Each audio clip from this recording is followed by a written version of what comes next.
Today is about practical management, and it's going to be an attempt to honor the craft of management. And I want to make clear that those words mean something to me.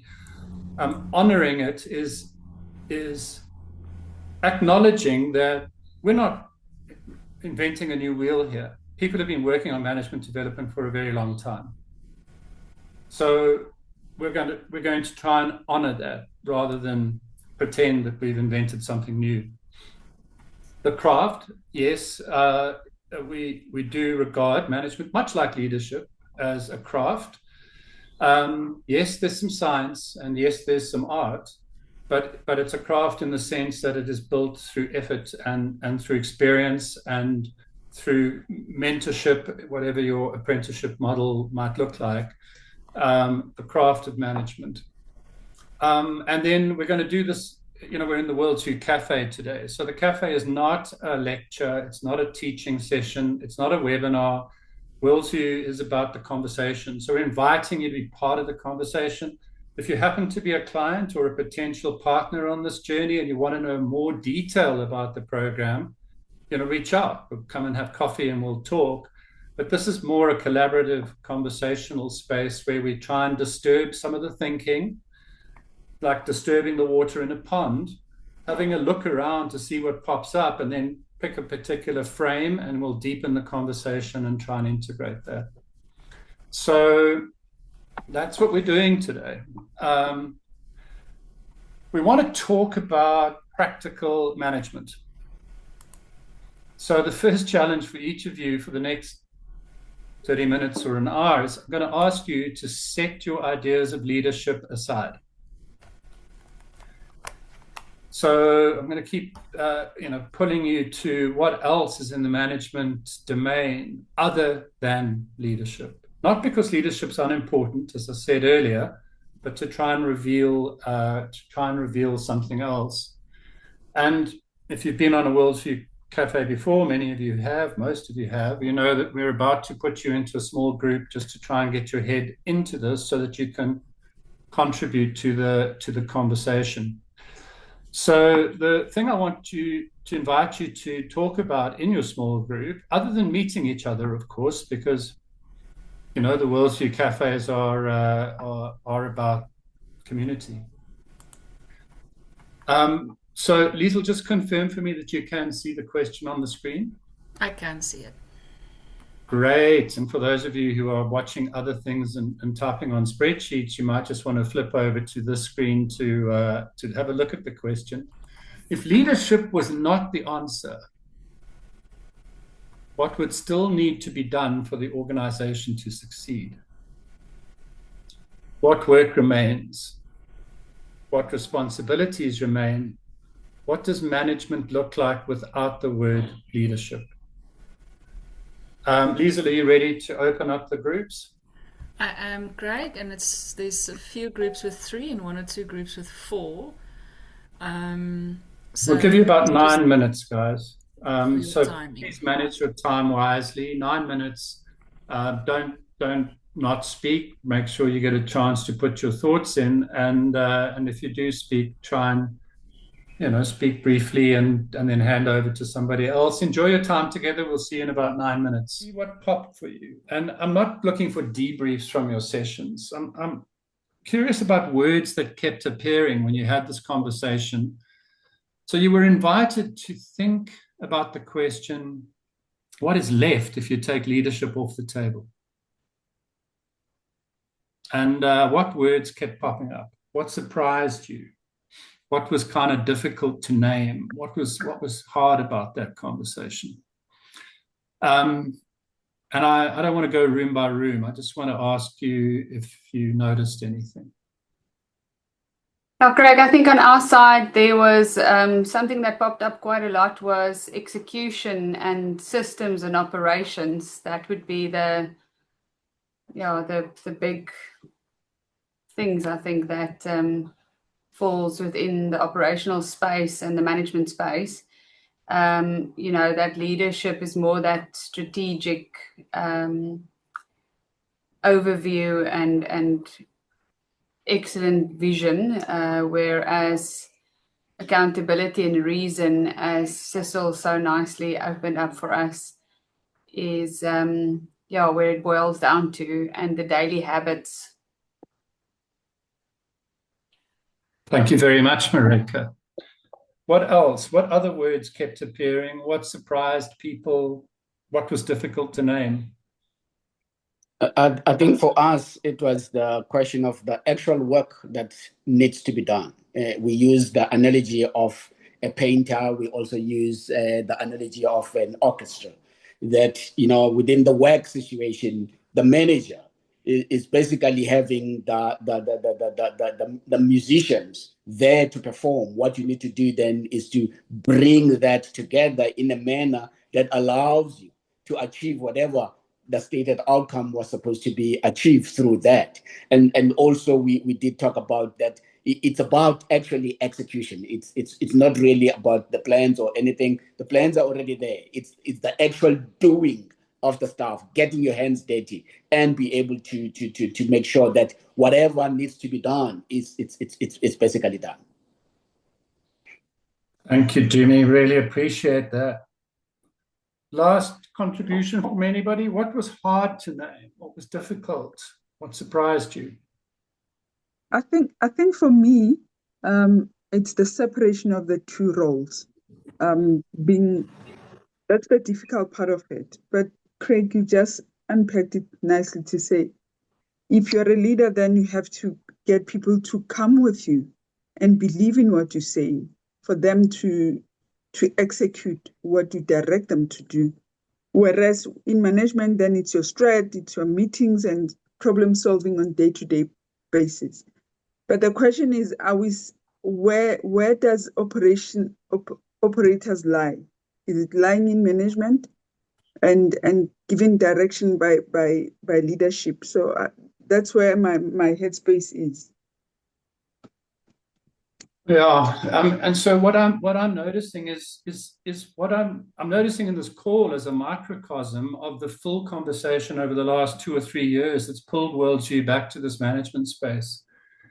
So we say things like, the plans will be developed by leadership, and when we say something like that, we've just made leadership a role. It's a level in the business. As if that's, so the moment you get at that point, you get to the C-suite, now you're leadership. But that's for people who are in the human development space, we just know that that's not true. Leadership is a process, leading is a behavior, but neither of those two is a position or a role. So we start out with that kind of thought. And the beauty of that is, as all the leadership development experts will tell you, is leadership can happen at any level. Anybody can be a leader. Anybody can lead at any moment. So you can't hold these two things as if they're both true. You can't be saying leadership is a process that anybody can demonstrate and become a leader at school, as a prefect, or as a player on a sports field. In the organization, as a first level employee, all the way through to the CEO, anybody could do it, but it's the leadership that sets the direction. No, that's management. We've somehow lost touch with the work of the manager, which is, to have a strategy, have a plan. The definition of management that we all dislike started with the word plan. That is not the job of leader or leadership. It's the work of the manager. The second interesting part of this, and why I'm so excited about getting into it, is while leadership is not a position, management is. And I'm terrified that this thing that we're doing, we've got some of our best people here, and we still have this conversation conflating leadership with management. I know Louise is working on a new work of leadership, and I want to give some space for her to clarify this. So but I also don't want it to be an art, So I'm very much committed to the central idea of Bass and Abolio back in '95. where they thought about full range, what they called full range leadership, but they really meant full range management, starting off at the bottom end of basically the old laissez-faire stuff where the guy just never shows up or the woman never shows up, and you just got your hands off everything. And then moving through that kind of what we feel is the autocratic into the transactional spaces, active transactional, passive transactional management. And by transactional management, we do mean, set the goal, tie up to the strategy, set a salary for paying people to do this. That's part of the transactional agreement. Set some key performance areas, compensate for achieving or not, or discipline for not achieving. And that's the basics of management. And then they get at the end of that continuum to transformational management. And what they mean by that is an idea of leadership through which people are willing to change their behavior voluntarily. They're not doing it for any of the transactional items.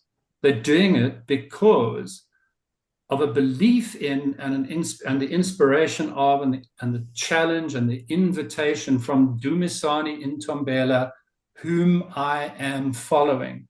It's very much an individual act and an individual connection. I'm not following leadership as some abstract concept of the C-suite. I'm going because Dumi asked me to. Dumi spoke to me. There's a connection. There's a relationship. It's this leadership for WorldsView is at the top end of a managerial continuum, and it stands like the most beautiful way of getting all of that done. But if you took leadership away, all of that still gets done. The management work is there. Direction is set. Compensation plans are done. Information is gathered and shared. Disputes are resolved one way or another. Disputes are resolved, sometimes through power plays, sometimes through politics, whatever it might be, sometimes through consensus. All of that work remains. And what you try and ask yourself is, how do we break up what is all of that work? Okay, so let's have a look at why WorldsView is getting involved in this. Sorry about a little essay. Louise, in the next session, I want you to try, if you're up to it, or if you'd like to am I still sharing, by the way? Nope. We're not seeing a slide. Okay, well then that's because I'm not sharing. So let me just, what we promised to do in the WorldsView stuff is share something. So where are we going with this management conversation? Okay. The first thing we want to do is be as humble as we possibly can about this entry. I remember in 2005, we were less than humble when we entered the leadership space. I think we were younger and we genuinely believed we stumbled on the new world of leadership. What we believe we might have stumbled on is a great way of developing leadership, and I'll talk about that in a moment. But here, there's a great qualification called the generic management syllabus with a bunch of flavors in South Africa. And I want to, again, honor all of the work that has been done over decades. And I mean that, decades of academic work to get the GenMan evolved.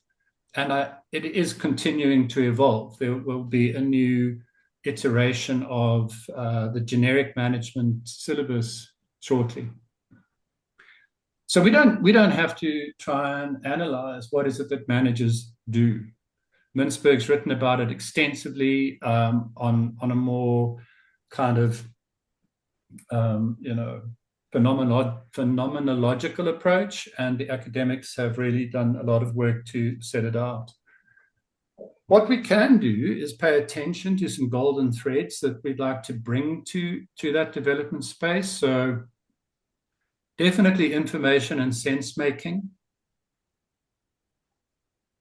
The data component. I just worry, like I'm sure some of you do, that the world more and more is making decisions on sound bites and not on good analysis. The systems perspective, which, Louise and other practitioners, Dumi, Lawrence, everybody understands that if you're working in the organizational space, you are working with a complex system.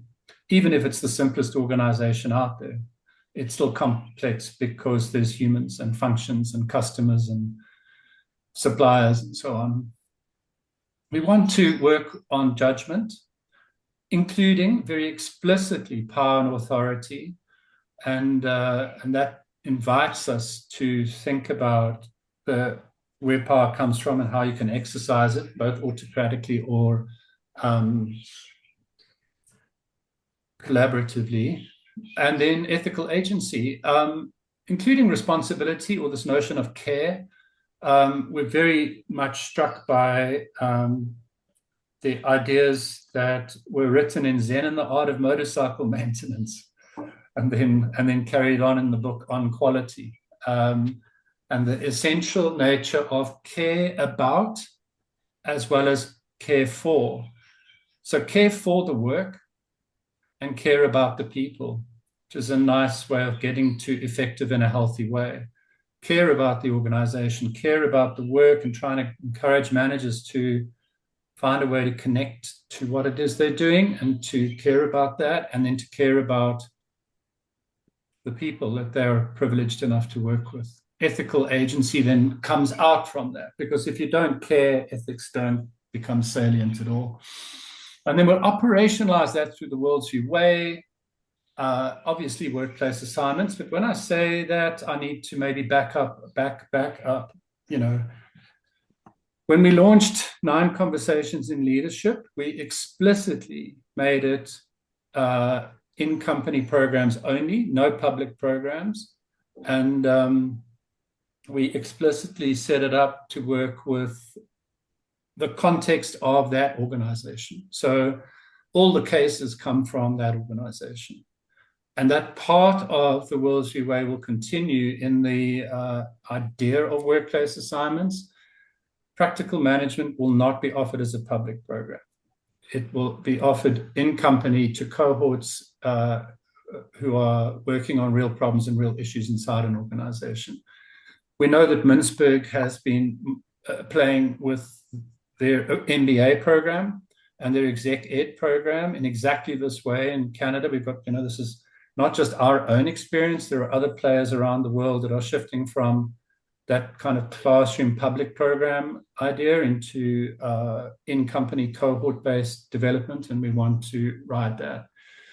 And then, of course, we've got to bring AI into the mix. So we're playing with the idea of the personal primer, or primer, if you're an American, primer. And I'll tell you a little bit about that. The domains, WorldsView's pedigree is around strategy, org design, change, leadership, and teams. If you've been following us for the 30-odd years we've been banging away at this work, you know that we've built capabilities, processes, and facilitation techniques in those areas. And really, we feel lucky that we can cluster the GenMan unit standards into those areas, and then translate the WorldsView way out in them. So, right, what does that take us to?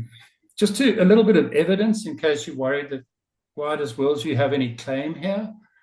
This is not new for us. We've had cycles of scaling up around ideas and then taking them out globally. And it almost feels like they mature into a space that, at its extreme example, if you look at the 2006 9 Conversations in Leadership, by 2015, as Liesl said, I think there were more than 1,000 accredited facilitators. And if you go and track what those accredited facilitators are doing now, most of them are either still in leadership development or in OD work in organizations around the world. And I guess, although we still have clients for 9 Conversations in Leadership, our approach is definitely democratized. It's everywhere. I'm not saying we led it, but I am saying we were part of that journey that the world took from getting leadership development out of universities and into the world through OD practice. 94, we had HR L&D foundations. We were working with NEBS Management then, that British accrediting body, in the mid-90s. Our OD foundations kick off in 2004, 9 Conversations in Leadership, as a new way, if you like, of engaging with the leadership process, leadership development process in 2006. We take that into teams and team mandating and org design and organizational change in 2010. We become a South African accredited higher education provider in 2013. That was a hell of an experience. And we create, with Louise van Rijn and a bunch of others, I think Jimmy was part of the consultation team. We had, lots of input from industry, the higher certificate in organizational development, which still is offered. We ended up selling that with its body, the Academy for Organizational Change, and that is continued to be offered by a new consortium of people who also own the South African Accounting Academy and the South African Legal Academy. For those of you who've tried to maintain an accreditation with only one qualification, you'll know that that's an incredible overhead to be borne by one qualification. So that higher certificate sits in a stable. 2018, we get the new manager bootcamp, leader shift, teams that talk. 2025, strategy safari, and now the birth of practical management, which is for us, in a way, bringing all of this together into one program linked to GenMan. If you are curious about the full program, I've got it set out on the screen in front of you, but it's modular. So this is something we learned from the 9 Conversations in Leadership journey, is for many good reasons. Some clients can't take the full journey. They can't take all 9. They may have a need to focus on a particular area now. And we want to be able to help with that. So still have great process and still have a way that it could integrate into the whole. So the design is that you could do modular selection or just run a light version of the program, of course. So if you don't want to get a qualification at the end of it, you could just have a light program. Typical cohorts, contact time, 8 full sessions if you're really going all out, or 8 half-day sessions, or combinations. We live in a world in 2026 where we need to be really flexible about our way of doing this. But conversations are me, the manager, this thing of managerial identity, and it will include personality insights. Nothing new there. We'll base it off the Enneagram unless the client's got something else in-house. Managerial thinking and decision-making. So somebody had talked about this idea of making decisions, planning. Strategy in the management role. Yeah, strategy is not leadership's job. Strategy is a fancy damn word for saying, what do we need to do and why are we going to do it? It's very much tied up in goal setting. Leadership in action. So leadership is not discarded. I kept emphasizing this. So we want to really focus on the beauty of that leadership piece and the incredible acceleration that leadership brings to this work. But even if there's nobody's demonstrating what we'd consider great leadership, still going to work with teams, still going to work with performance management, still going to have to do goal setting, still going to have to manage change at unit and team levels. So, what are the basics of that, and how do we think about moving? If we have the strategy and we are designed in this particular way, how do we change the design and the people's behaviors to achieve what we want to achieve? And do we do that collaboratively, autocratically? Or how do we think about power and love and justice, as Adam Kahane reminds us in that process? So change, of course, we must look at design. managers at every level should have some concept of organizational design. This is where you really start to see the organization as a system and what we mean and how do we have a language in the organization. It's fine to talk about coral reefs and flocks of birds and so on, but human beings are not fish and we're not birds, so we need a different language for organizations. And then we integrate that managerial mastery, integration, capstone projects, solving real problems at work. So for those of you who know the generic management qualification, or for those of you who've thought for a long time about what is management and what is leadership, nothing here would be a surprise. You'd think that's pretty much, that's it. That's the basic stuff. I can go to hundreds of people for that, possibly thousands in South Africa, and maybe that's true. And yet we want to enter. We're also going to add our primer. So we've got to bring AI on the journey. We know that, and we know that all of you are trying to figure out your approach to AI. Our inspiration comes from Neil Stephenson, who's a science fiction writer. Some of you may have heard of him. Some consider him the greatest living science fiction writer, and some the greatest science fiction writer, full stop.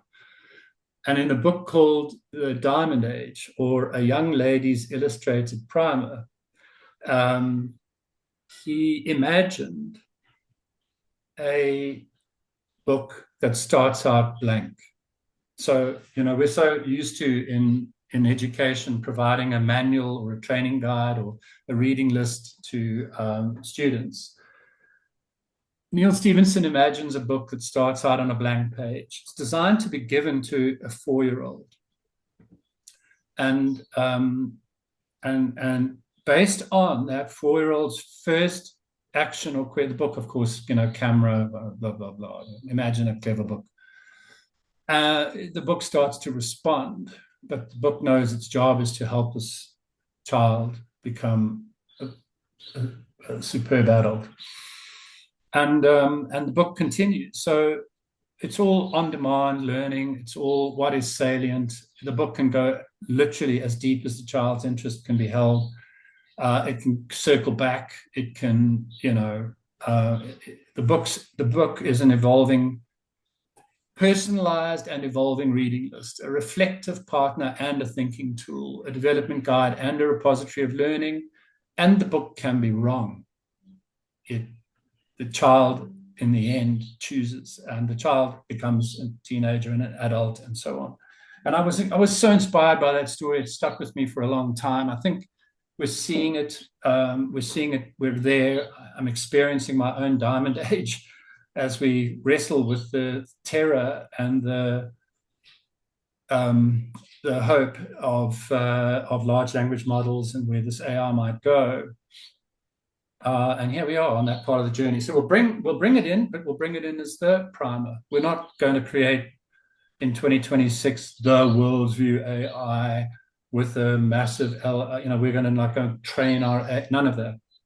We're going to invite our clients to pick their AI. We're going to provide them with some prompts, not prompt tips. We'll provide them with hard prompts. They can fire up their AI, personalize it for the journey, and then see where it goes. And we'll bring it into the class. So you can, as much as you might have spoken to a colleague, yes, let's acknowledge that you also spoke to your AI, and it's cool. You can bring it in.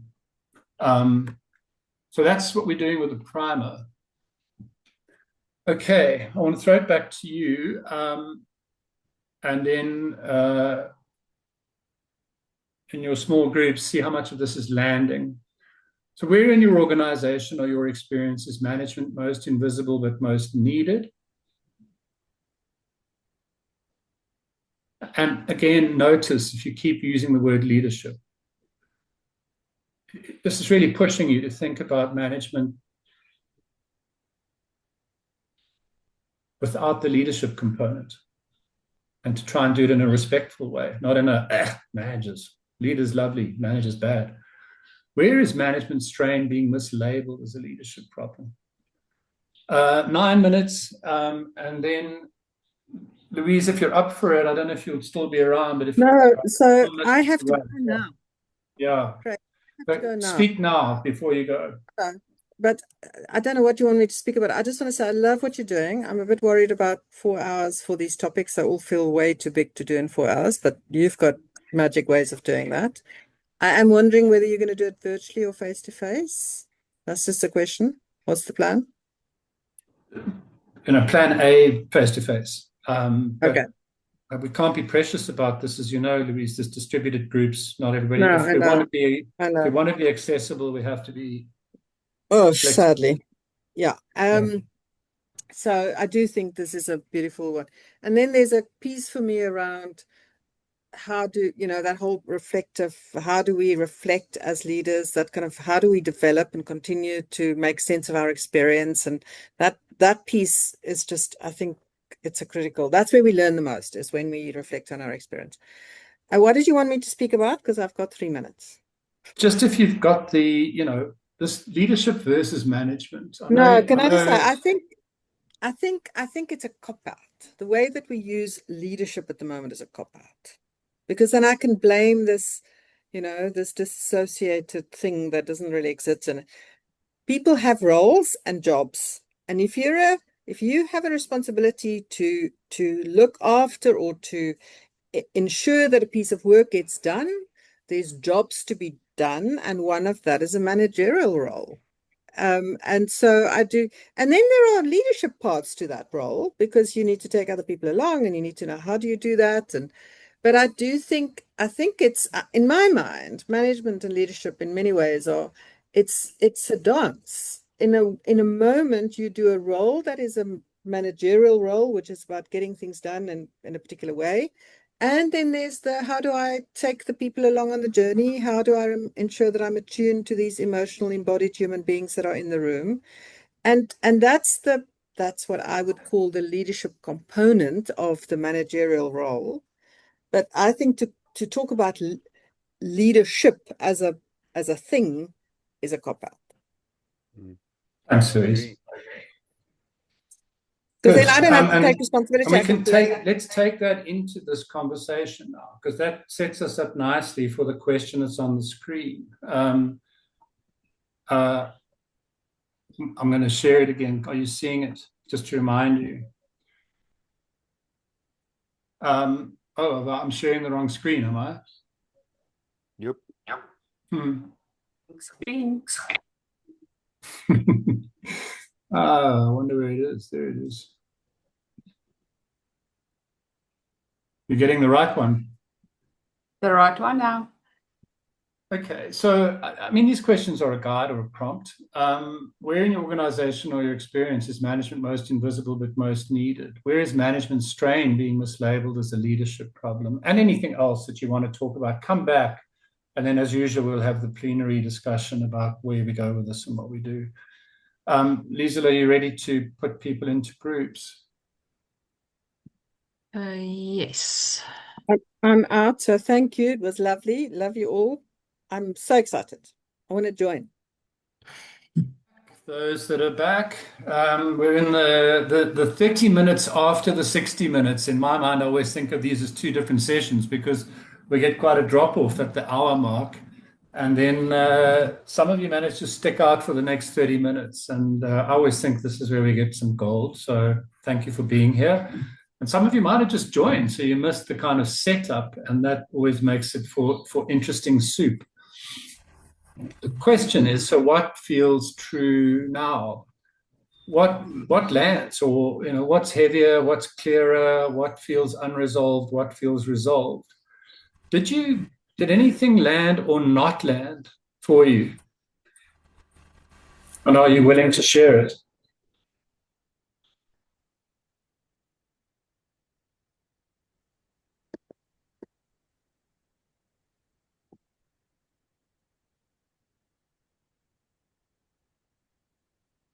Do you want to go by room, Craig? I want to say, if you had a thought, what would it be?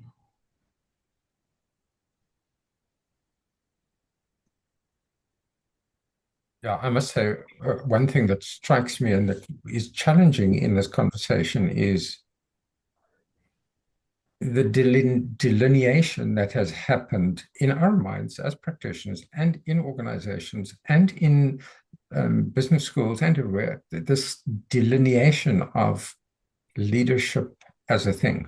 I know I'm repeating what has been said already, but even in promoting the concept of learning for managers, it's a difficult thing to say that leadership isn't an entity and a role, whereas manager is. That's a big shift. And I mean, I've had to hold myself back each time in trying to answer the questions from just defaulting to the general understanding about, oh, leadership, because I myself see leadership as the answer and the hub of everything for organizational success. And when I say leadership, I mean those people at the top, the C-suite. And that's thank you, Cecil. And even if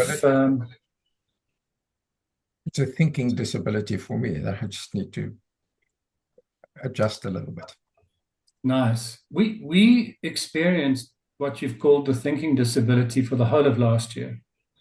And I don't think we're out of it. And let's be fair, let's be kind to WorldsView. We've had 20 years of 9 conversations in leadership and leadership and you know, if you're willing to buy into the idea of Mintzberg's statement that there's a cult of leadership out there, then we are drinking the Kool-Aid, and we have been drinking the Kool-Aid for a long time. Now we stretch this, work on this disability or just this thinking trap and say, all right, take leadership out, and then just keep doing it and be kind to ourselves because we don't have the muscle. But there's a whole bunch of incredibly practical work, practical in the sense of it's done every single day by people, not in a good or bad way. And often the only time it's labeled is to say that's toxic, or I just wish leadership was better, or, you know. And then the solution, HR will come along with a leadership development program. And we're going to improve our interpersonal skills. But maybe what we should have been improving is information gathering and dissemination. What we should have been improving is data and decision making. What we should have been improving is a whole bunch of technical skills. In the managerial space, there is technical management. And then this incredible lubricant and glue that binds it all together is that leadership component. But if you just have the lubricant and the glue, what are you binding? This is a worry. The other thing that might feel heavier or light, well, there might be other things that are heavier and lighter for other people. Has anybody else just got a thought or a contribution that you might make, or something we should be thinking about? For me, Craig, the question that I have is is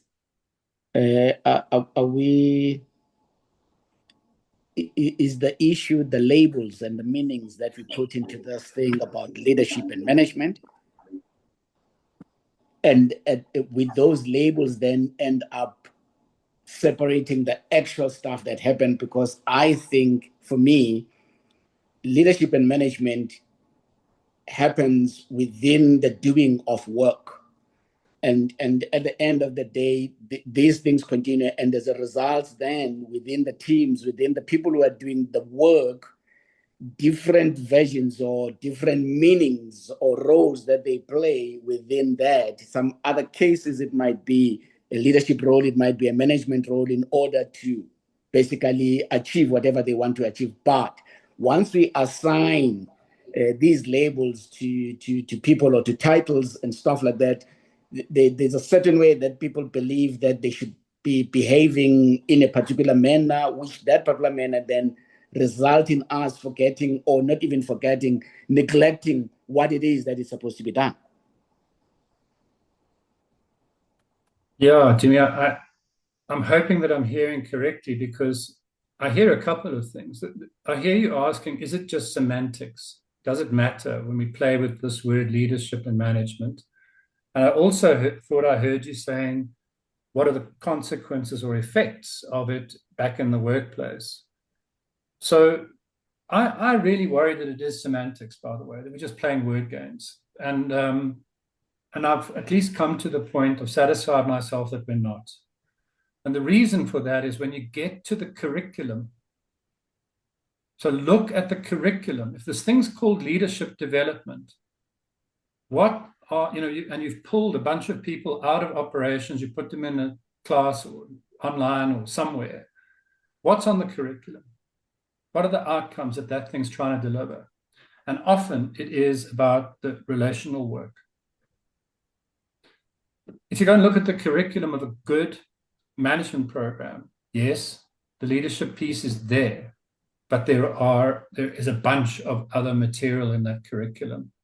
And I'm worried that the pendulum has swung such that the leadership development work is happening, and we're emptying out one of the very generous people on the breakout group with me in my breakout group said, practically, our managerial pipelines are really struggling. So we're getting churn in the management layer, and we've got no candidates. We don't have the pipeline of people with the skills and the abilities and the knowledge and so on to come through. Now, if you're in a large bureaucracy, that is going to hammer your organizational effectiveness. It's going to hammer it. And again, what the participant said was, the organization is turning to HR to say, what are you doing about it? Why are my pipelines, the talent attraction, why is it, what's going on?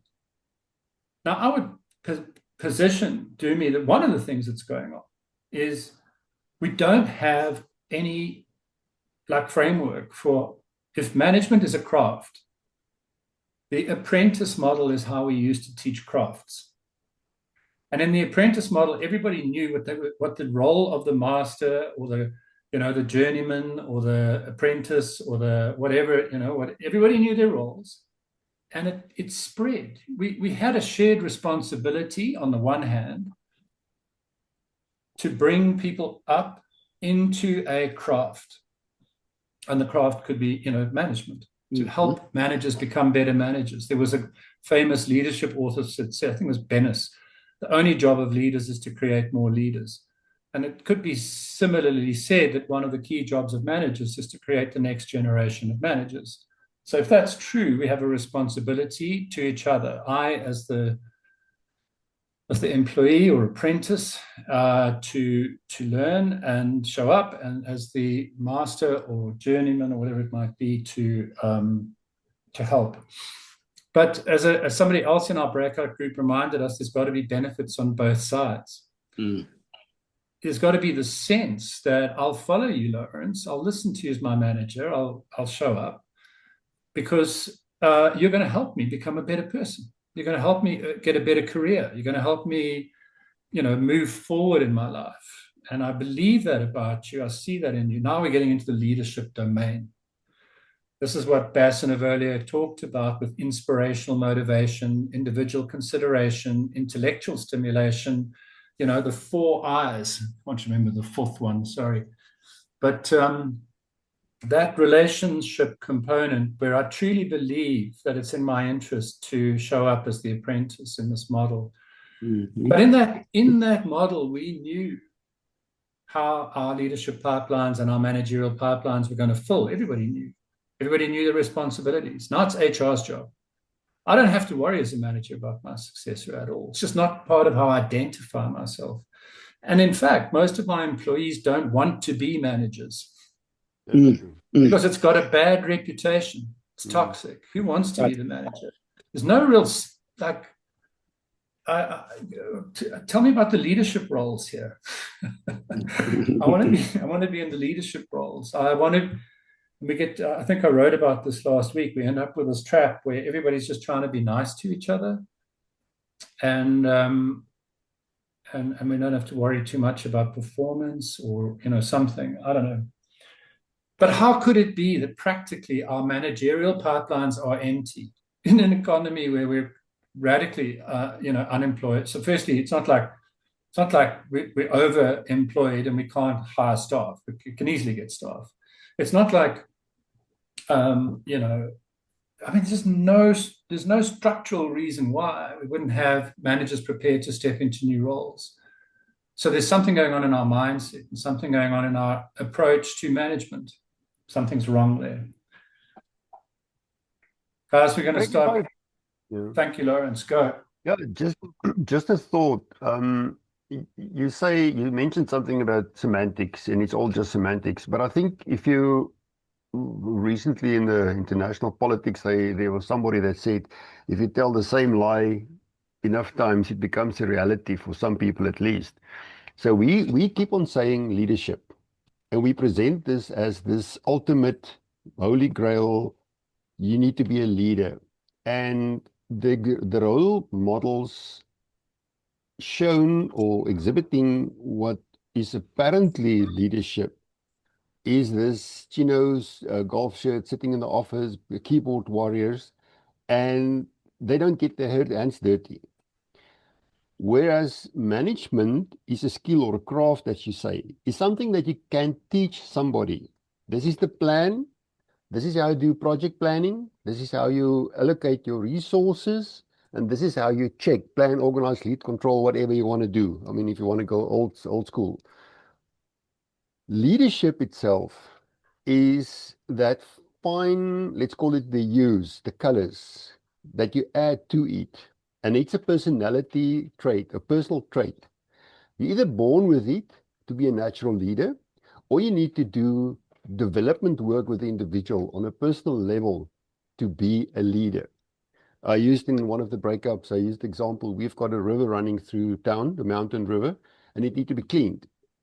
There's 100 people on the keyboards and WhatsApps and etc. Everybody wants to be a leader in this and show. I tell you now, come next week, nobody will pitch because the work needs to be get done. And they want to have their inputs on the screen, but not with the boots and the tacky, etc. And I think this is the confusion. We should strongly or very, with a great effort, work to say, but it's management first and foremost. That's what we teach people. That's a craft, a skill that I'm teaching you. During that process, you will identify individuals who are great leaders. Sometimes you just need a damn good manager, not so much of a leader, but just somebody that gets done. I mean, look at situational leadership, what says 1, 2, 3, and 4. Sometimes when they say go forward and shoot, you just do that.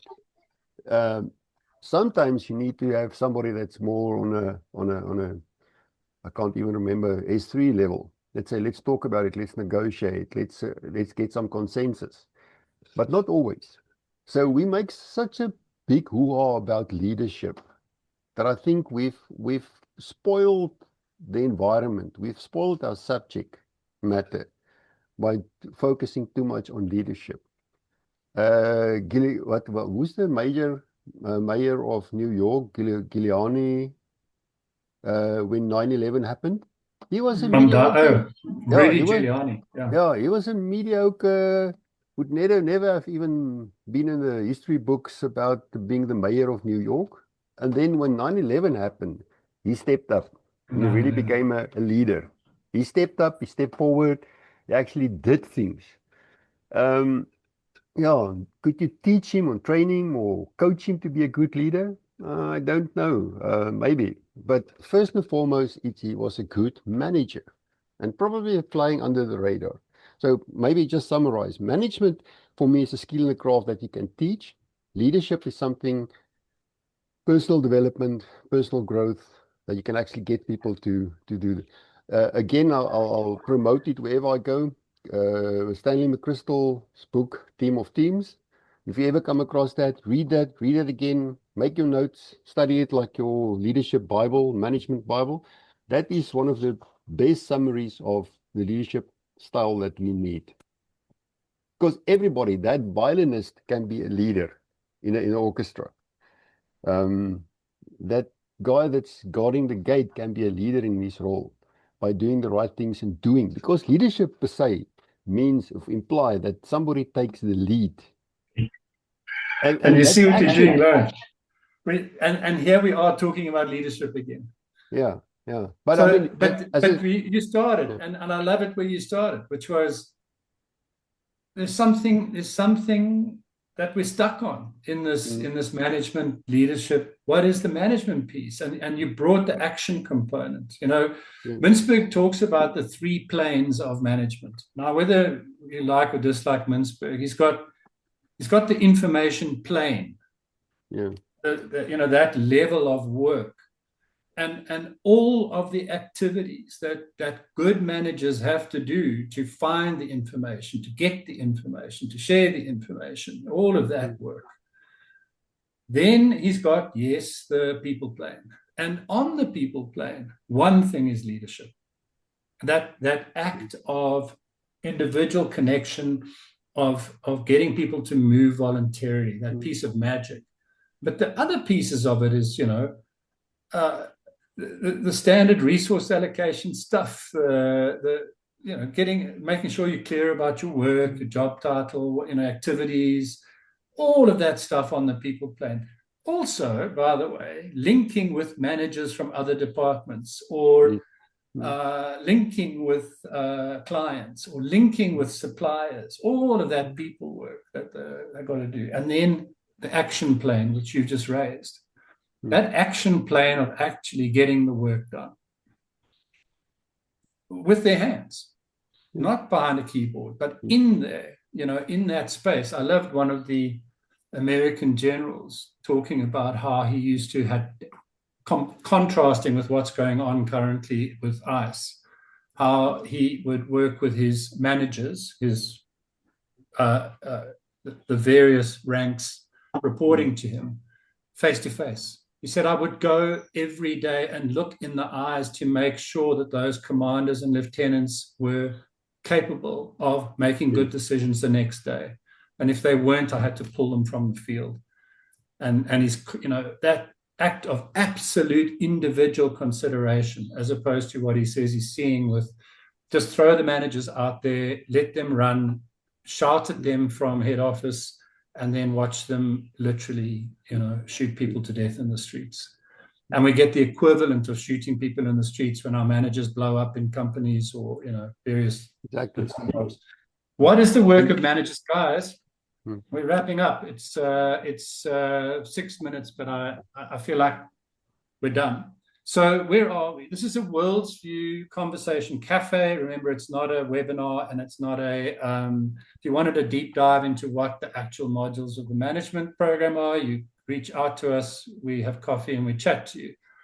We're not selling, we're not teaching, we're just having a chat with clients and colleagues and competitors, and everybody's invited. It's a good space. What are we looking for? Okay, we are now interested in starting to scale up the next cycle of WorldsView's network. So you heard about 1,000 facilitators with 9 conversations in leadership. Well, we'll see where we go with our approach to management. So we're looking for people who are interested in part of the journey as co-collaborators. We're also, of course, looking for clients and contributors on this journey. Next month, we will be diving into one of the modules. So let me make sure I've got the right screen. The module we'll do in February is org design. So what is it?